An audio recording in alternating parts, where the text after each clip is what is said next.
नमस्कार साथियों, मंजिल के मुस्कुराहट चैनल में आप सभी का स्वागत है। हमारी आज की कहानी का नाम है बांझ बहू का दर्द। दिन भर का काम करके गौरव अभी अभी अपनी फैक्ट्री से घर लौटा था। थका हारा सा वह सोफे पर आरामदायक मुद्रा में बैठ गया। वही सामने उसकी माँ सावित्री जी कान्हा जी की मूर्ति के सामने खड़ी हुई संध्या पूजन कर रही थी। उसी समय उसकी पत्नी नीलू उसके लिए पानी लेकर आई और पति की ओर देखते हुए बोली, क्या बात है जी, तबीयत तो ठीक है ना? कुछ थके थके से नजर आ रहे हैं। हाँ नीलू, वैसे तो ठीक हूँ, लेकिन आज मिठाई कुछ ज़्यादा ही हो गई। ठंडी सांस लेते हुए गौरव बोला, अरे तो इतना मीठा क्यों खा लिया आपने? तबीयत का ध्यान रखना चाहिए था ना। और वैसे किसने खिला दिया इतना मीठा? नीलू ने पूछा तो गौरव बोला, अरे हरीश है ना, मेरा बिजनेस पार्टनर। उसकी पत्नी ने एक बेटे को जन्म दिया है और वह इतना खुश है कि सबके लिए फैक्ट्री में ढेर सारी अलग अलग तरह की मिठाई लेकर आया। मैंने ज़्यादा खाने से मना किया तो उसने मुझे अपनी कसम दे डाली। अब मैं क्या करता?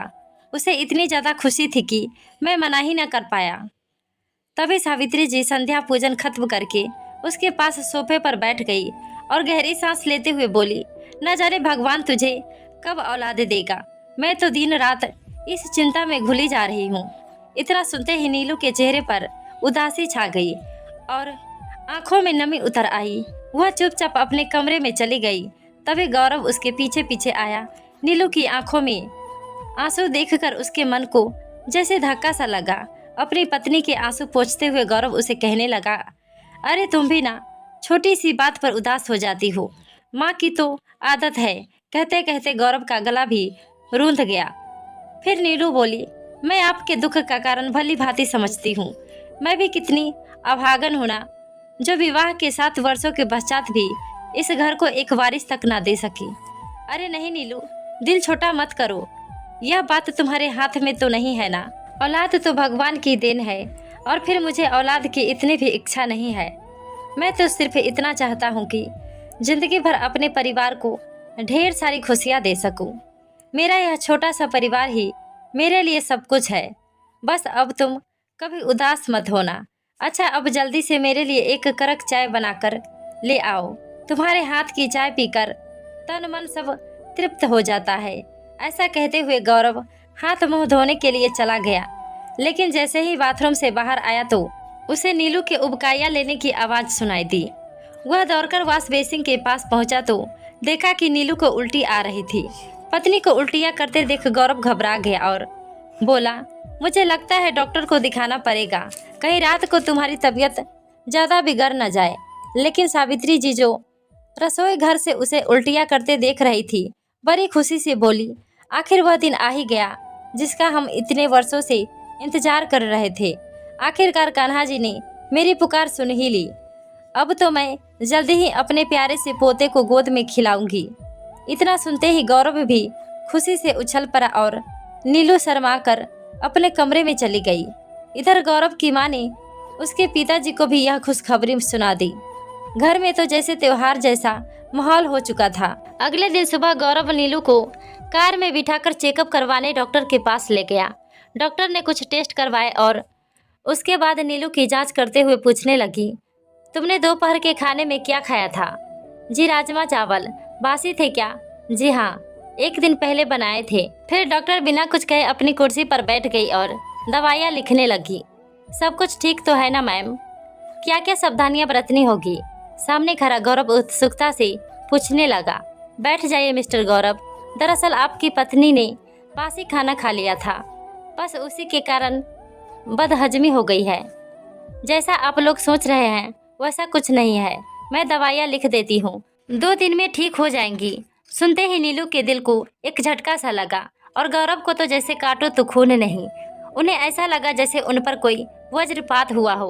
गौरव ने बड़ी मुश्किल से खुद को संभाला और नीलू के कंधे पर हाथ रखकर उसे बाहर लेकर आया।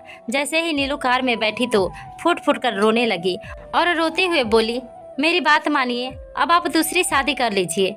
फिर नीलू का दिल बहलाने के लिए गौरव मजाक में बोला, अच्छा अगर तुम्हारी एक और बहन होती तब तो मैं उसी को सौतन बनाकर ले आता। फिर तो तुम दोनों एक दूसरे के साथ झगड़ा भी ना करती। लेकिन अब तो ऐसा मुश्किल है। ऐसा कहते हुए गौरव हंसने लगा तो नीलू बोली, आपको इस समय भी मजाक सूझ रहा है? फिर गौरव नीलू का हाथ थामकर बोला, तुम क्या समझती हो कि पति पत्नी के रिश्ते की डोर केवल औलाद ही होती है? क्या उसके बिना हमारा रिश्ता टूट जाएगा? आज के बाद दूसरी शादी की बात भी तुम अपनी जुबान पर नहीं लाओगी। एक बात और, ईश्वर के यहाँ चमत्कार होते देर नहीं लगती, इसलिए बिल्कुल भी निराश मत होना। वे दोनों वापस घर लौट आए। दरवाजे की घंटी बजाई। सावित्री जी ने दरवाजा खोला तो प्रश्नों की बौछार कर दी। क्या कहा डॉक्टर ने? सब कुछ ठीक तो है ना? हमारे खानदान का चिराग इस दुनिया में कब आने वाला है? तभी गौरव बोला, माँ ऐसी कोई बात नहीं है। डॉक्टर ने कहा है कि बासी खाना खाने से बदहजमी हो गई है, जिस कारण नीलू को उल्टियाँ आ रही थी। अच्छा नीलू, बहुत भूख लगी है, मैं फ्रेश होकर आता हूँ, तुम खाना लगाओ। ऐसा कहकर गौरव चला गया। हे भगवान, न जाने कान्हा जी मुझे मेरे पोता पोती का चेहरा कब दिखाएंगे। दादी बनने का सौभाग्य पाने के लिए कब से तरस गई हूँ मैं।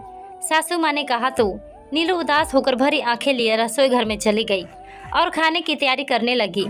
थोड़ी देर में घर में उनकी काम वाली बाई कमला आ गई। यह क्या हुआ तुझे कमला? तेरे चेहरे और बाजू पर यह नीले काले निशान कैसे हैं? तेरा तो पूरा चेहरा सूजा हुआ है।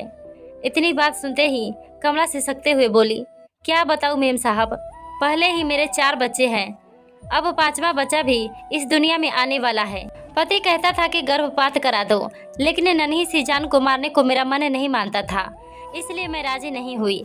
लेकिन अब जिद कर रहा है कि जैसे ही बच्चा पैदा होगा उसे अनाथ आश्रम में छोड़ देंगे।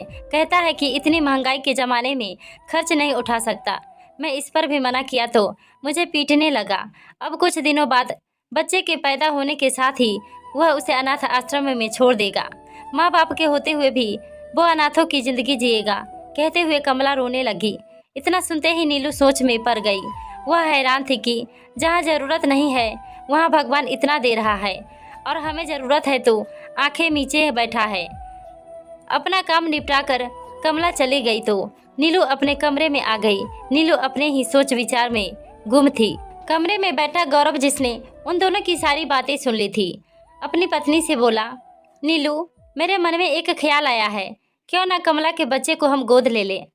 अरे आपने तो मेरे मन की बात छीन ली, लेकिन माँ जी से भी तो पूछना पड़ेगा ना। अरे नीलू, इसमें पूछने की क्या बात है? अगर कोई माँ किसी के बच्चे को प्यार देना चाहती है तो उसे कौन मना कर सकता है? क्या हुआ, किस बारे में बात हो रही है? गौरव की माँ सावित्री जी उनके कमरे में आते हुए पूछने लगी तो गौरव बोला, कमला का जो बच्चा इस दुनिया में आने वाला है, हम उस बच्चे को गोद लेने के बारे में सोच रहे हैं। इतना सुनते ही सावित्री जी का मुंह खुला का खुला रह गया और फिर बोली, नहीं नहीं, ऐसा कैसे हो सकता है? कमला एक नीच जाति से संबंध रखती है। माँ, कम से कम आप तो ऐसी बात मत करो। अपने कन्हा जी से पूछो, क्या वह किसी को ऊंच नीच मानते हैं? उनके यहाँ तो केवल कर्मों की कसौटी ही अच्छे और बुरे का मापदंड है। अगर समाज ने किसी स्त्री को छोटी जाति का कह दिया, उस माँ के गर्भ से जन्म लेने मात्र से वह बच्चा नीच कैसे हो सकता है? यह सब अंधविश्वास है। बात तो तुमने सही कही बेटा, परंतु समाज से डर लगता है। डरने वाली कोई बात नहीं है माँ, समाज की चिंता मत करो, समाज भी हमारे बदलने से ही बदलेगा। तो ठीक है बेटा, अगर मेरे कान्हा जी मेरी बहू की सोनी गोद भरना चाहते हैं तो यह मेरे लिए सबसे बड़ी खुशी की बात है। मैं अभी कमला के घर जाकर उससे बात करती हूँ। ऐसा कहते हुए सावित्री जी दरवाजे से बाहर चली गई। सावित्री जी की बात सुनकर कमला की खुशी का ठिकाना न रहा। अब वह संतुष्ट हो गई कि आने वाले बच्चे का भविष्य उज्जवल होगा। करीब 15 दिनों के बाद नीलू की गोद में एक नन्हा मुन्ना खेल रहा था।